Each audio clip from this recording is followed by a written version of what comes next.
선택은 참 중요합니다.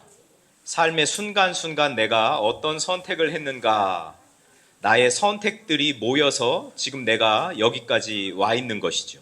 지금 형성된 나는 내가 한 선택들의 총합이다라는 겁니다. 그만큼 일상 속에서 우리가 하는 삶의 선택은 무척이나 중요하고 결국은 그 선택이 나의 인생의 방향, 내 삶의 방향을 결정 짓는 것입니다. 하나님이 세상을 창조하시고 특별히 하나님의 특별한 관심으로 인간을, 사람을 창조하셨는데 이 사람들에게 자유의지를 주셨단 말이죠. 사람들이 자기의 의지를 가지고 선택할 수 있도록 해주셨습니다. 하나님은 우리를 로봇으로 짓지 않으셨다는 거죠. 그래서 우리는 이런 선택의 자유를 가지고 있지만 우리가 한 선택의 결과에서 결코 자유로운 존재는 아니라는 것입니다. 내가 선택하면 반드시 결과가 따르게 되어 있고 그 결과에 대한 책임을 지게 되어 있습니다. 우리 하나님은 애굽에서 종살이하는 이스라엘 백성들을 찾아가셔서 모세를 통해서 출애굽시키시고 또 시내산에서 이들과 언약을 맺으시지요. 그래서 이스라엘은 하나님과 언약 관계에 들어가게 되었습니다. 하나님이 우리의 왕이시다. 하나님이 절대적인 주권을 가지고 우리를 다스리신다. 이런 개념 속에서 이 계약을 이해해야 되는 겁니다. 그리고 하나님은 이스라엘 백성들을 가리켜서 거룩한 백성이라고, 나의 보석과 같은 존재라고, 왕 같은 제사장이라고 그들의 정체성과 신분을 알려주시죠. 하나님과의 계약 관계 속에서 우리가 오늘 본문도 더불어 이해하면 좋을 것 같습니다. 모세는 가나안 땅에 들어갈 이스라엘 백성에게 순종과 불순종의 결과를 분명히 보여주고 축복과 저주를 선택하라고 강력하게 말하고 있습니다. 오늘 본문 26절 말씀에 보면 내가 오늘 복과 저주를 너희 앞에 두나니 라고 이렇게 기록되어 있습니다. 축복과 저주를 하나님이 제시하고 계십니다. 즉 축복과 저주는 스스로의 선택에 달려있다라고 말씀하시는 겁니다. 하나님의 말씀에 대한 순종 여부에 따라서 그 결과가 크게 달라질 것이다. 하나님 말씀에 순종했을 때는 그것이 축복이라는 결과로 나타날 것이고 하나님 말씀에 불순종했을 때는 저주라는 결과로 나타날 것이다. 이 축복과 저주의 이 아주 상반된 대조를 이렇게 하고 있는 것입니다. 그만큼 선택의 중요성을 강조하고 있는 것이죠. 하나님은 이스라엘 백성에게도 선택할 기회를 주셨습니다. 아니, 애굽에서 구원해 내셨으면 그냥 하나님의 뜻대로만 살아가도록 그렇게 만드시지. 40년 광야 생활을 거쳐서 이제 곧 가나안 땅에 들어가는 이 백성에게 또 선택의 기회를 주시는가? 이렇게 우리가 의문을 품을 수도 있겠습니다. 그러나 이게 하나님의 마음이고 이것이 하나님이 이 세상을 운영해 가시는, 이것이 하나님이 하나님의 백성들과 관계를 맺으시는 방식이다라는 것입니다. 광야 생활을 할 때에도 이스라엘 백성은 무수히 많은 선택의 그 기로의 갈림길에 서 있었고 그리고 가나안 땅에 들어가서도 그들 앞에는 무수히 많은 선택할 상황들이 놓이게 될 것이다. 그때 너희는 꼭 축복의 길을 선택하길 바란다. 하나님이 그렇게 말씀하고 계시는 거죠. 그리고 그 선택에는 반드시 결과가 따르게 되는데 그 결과는 스스로 책임을 질 수 있어야 된다라는 것입니다. 이것은 인생을 오래 사신 분들에게도 참 중요한 이야기지만 특별히 앞으로 살 날이 많은 우리 아동부 아이들, 우리 청소년들, 우리 청년들에게도 상당히 의미 있는 이야기입니다. 나는 어떤 선택을 할 것이고 그리고 그 선택에 따른 결과를 내가 어떻게 책임질 것인가. 나는 바른 선택을 하고 또 때로는 옳지 않은 선택을 했다. 그럼 그에 따른 결과가 상이하게 나타날 텐데 그때 누구를 탓할 것이냐라는 거죠. 그때 하나님이 왜 저를 좀 더 강력하게 말씀하셔서 하나님의 뜻을 그냥 따라서 살 수밖에 없게 하셨으면 제가 지금 이 모양 이 꼴이 되지 않았을 것 아닙니까? 하나님을 탓하시겠습니까? 아니면 사탄이 방해했다고, 사탄이 나를 꼬드겼다고 그렇게 사탄 탓을 하시겠냐라는 거죠. 내 인생의 그 선택의 갈림길에서 내가 한 선택에는 반드시 내 책임이 있는 것이다라는 겁니다. 그래서 그 책임을 내가 지겠습니다. 하나님 앞에 그렇게 하고 선택을 해 나가면 되는 것입니다. 중요한 것은 내가 한 선택에 대하여 남 탓하지 말라라는 것입니다. 내가 한 선택에 대해서 하나님 탓도 하지 말고, 내가 한 선택에 대해서 사탄 탓도 하지 말고, 내가 한 선택에 대해서 철저하게 그 원인이 누구에게 있음을, 나에게 있음을 깊이 들여다보는 그런 자세가 될 때 결국은 우리는 우리 삶을 바꿔낼 수가 있는 것이에요. 여러분, 이렇게 내가 한 선택에 대해서 이것이 나의 잘못이구나, 이것이 내가 선택한 결과구나 라고 이렇게 그 원인을 내 안에서 찾고 이렇게 나를 조절하는, 나를 통제하는 그런 방법을 쓰는 사람을 내적 통제 소재를 사용하는 사람이라고 해요. 그런데 항상 그 원인을 외부에 두는 사람이 있어요. 할아버지 탓, 엄마 아빠 탓, 교회 탓, 하나님 탓, 사탄 탓. 항상 내 삶의 모습을 보면서 자기에게 일어난 일에 대하여 항상 외부에서 원인을 찾아요. 외적 통제 소재를 쓰는 사람들이죠. 신앙생활을 정말 잘 해나가는 사람은 외적 통제 소재를 쓰는 사람이 아니라 내적 통제 소재를 쓰는 사람입니다. 이것이 무척 중요합니다. 하나님은 축복과 저주를 이스라엘 앞에 놓으시면서 이스라엘이 그걸 깨닫기를 원하셨던 거죠. 선택하는 자유는 너희에게 있지만 그 선택의 결과는 반드시 책임을 지라. 선택에는 결과가 따른다는 것을 가르쳐 주시는 겁니다. 근데 하나님 참 얄궂으시다. 그냥 축복만 하나님 백성 앞에 놓으면 얼마나 좋으실까요? 근데 왜 저주를 더불어 겸해서 같이 놓으실까요? 도대체 하나님의 의도는 무엇일까요? 하나님의 마음은 어디에 있나요? 하나님의 생각은 하나님의 백성이 저주받는 데 있는 것이 아닙니다. 하나님의 백성이 복받는 것이 하나님의 마음이고 그것이 하나님의 뜻입니다. 그러면 이 저주를 그들 앞에 축복과 겸하여 놓으면서 하나님은 그걸 알고 이스라엘 백성이 복을 받는 길로 계속 갈 수 있도록 북돋우기 위해서라는 사실이죠. 예레미야 29장 11절 말씀에 여호와의 말씀이니라 너희를 향한 나의 생각을 내가 아나니 평안이요 재앙이 아니니라 너희에게 미래와 희망을 주는 것이니라. 하나님 이렇게 말씀하십니다. 하나님의 생각은 하나님 백성의 평안이다 라고 분명하게 말씀하시죠. 재앙이 아니라고, 즉 저주가 아니라고 이렇게 말씀하고 계십니다. 너희에게 미래와 희망을 주는 것, 그게 나의 생각이고 그것이 나의 마음이다. 하나님은 그렇게 말씀하고 계세요. 여러분, 이 예레미야 이 말씀이 어떤 상황에서 주어졌나요? 포로 생활하고 있는 이스라엘 백성에게 하나님이 편지를 보내셔서 하나님의 생각을 전달하시는 거예요. 너희가 지금은 포로 생활을 하고 있지만 그것이 너희를 저주하기 위한, 너희에게 재앙을 내리기 위한 나의 진정한 마음이 아니란다. 너희에게 희망을 주려고 하고 너희에게 미래가 있게 하려고 내가 너희를 그 상황 속에 넣은 거야 라고 하나님이 그렇게 말씀하고 계시는 거죠. 하나님의 생각은 평안이다. 하나님의 생각은 미래와 희망을 주는 것이다 라는 사실을 우리가 꼭 기억하면서 축복과 저주가 함께 있을 때 경각심을 가지고 더 복된 길을 걸어갈 수 있게 하시는 하나님의 뜻이 여기에 들어있다라는 사실을 우리가 확실히 인식할 수 있기를 소망합니다. 하나님이 축복의 조건을 모세를 통해서 말씀하시죠. 27절에 여호와의 명령을 들으면, 명령을 듣는다는 이야기는 순종하면 복이 될 것이다 이렇게 이야기합니다. 축복은 결과이지요.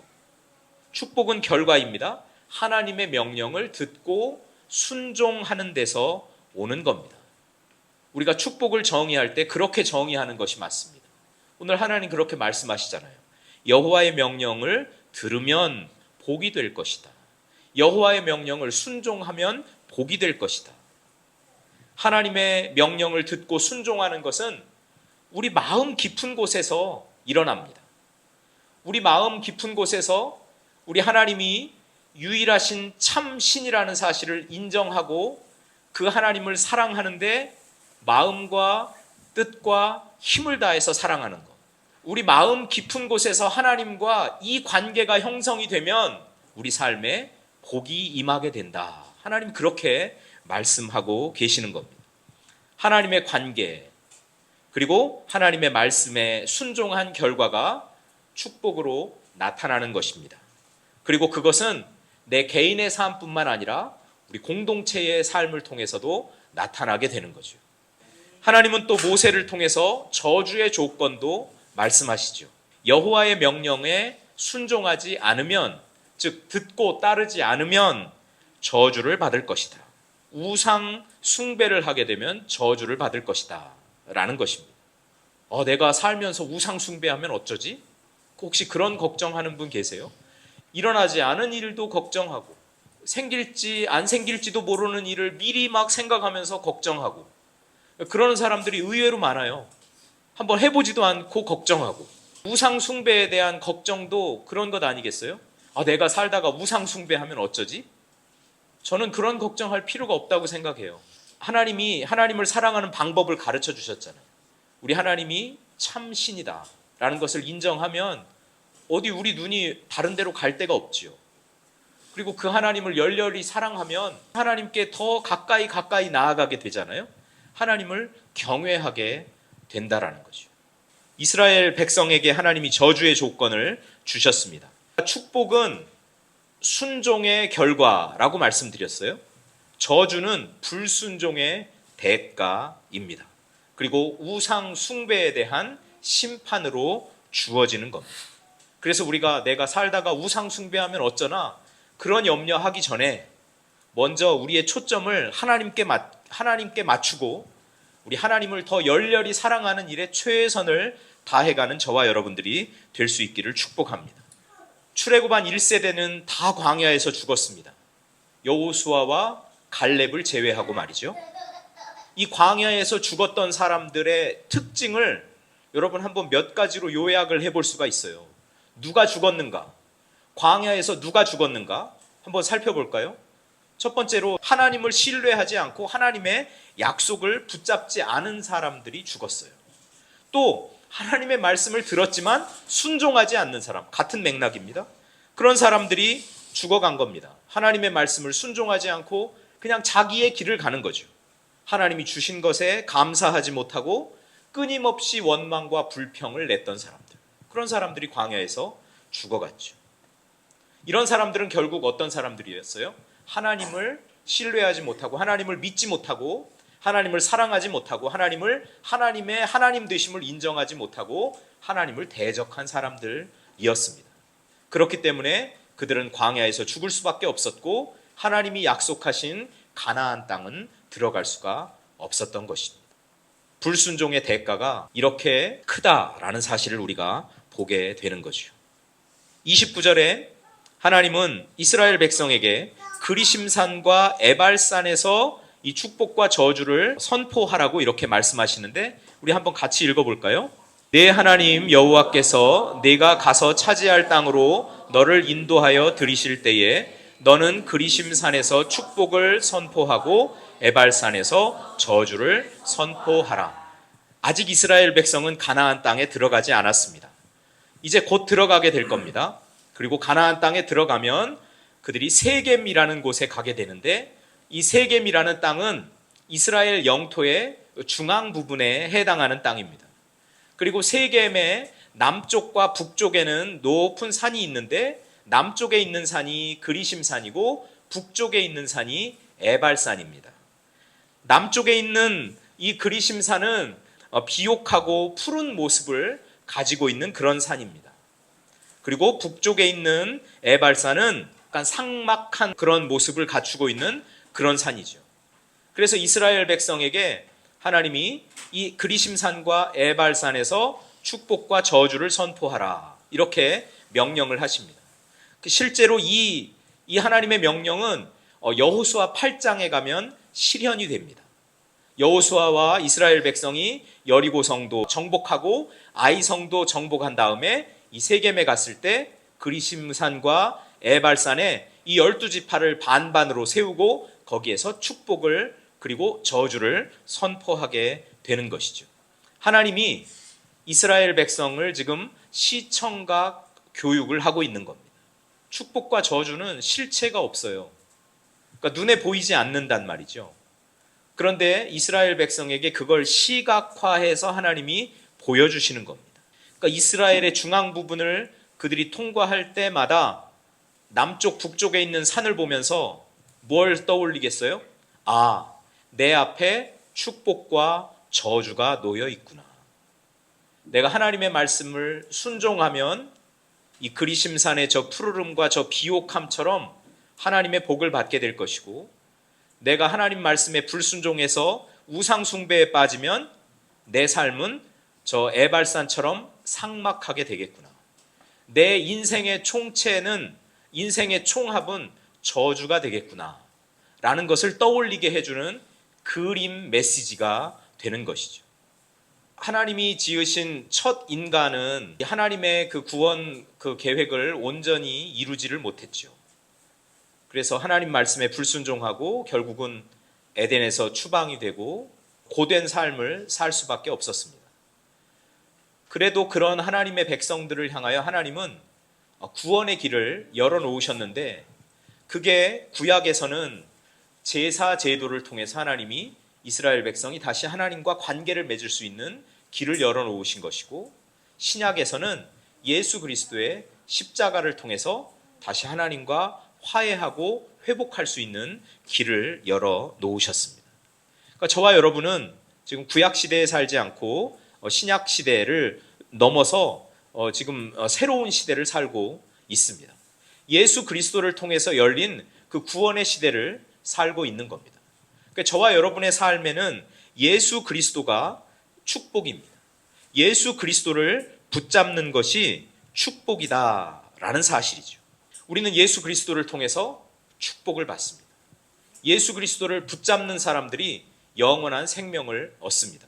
예수님이 그래서 스스로를 가리켜 뭐라고 이야기했습니까? 나는 길이다.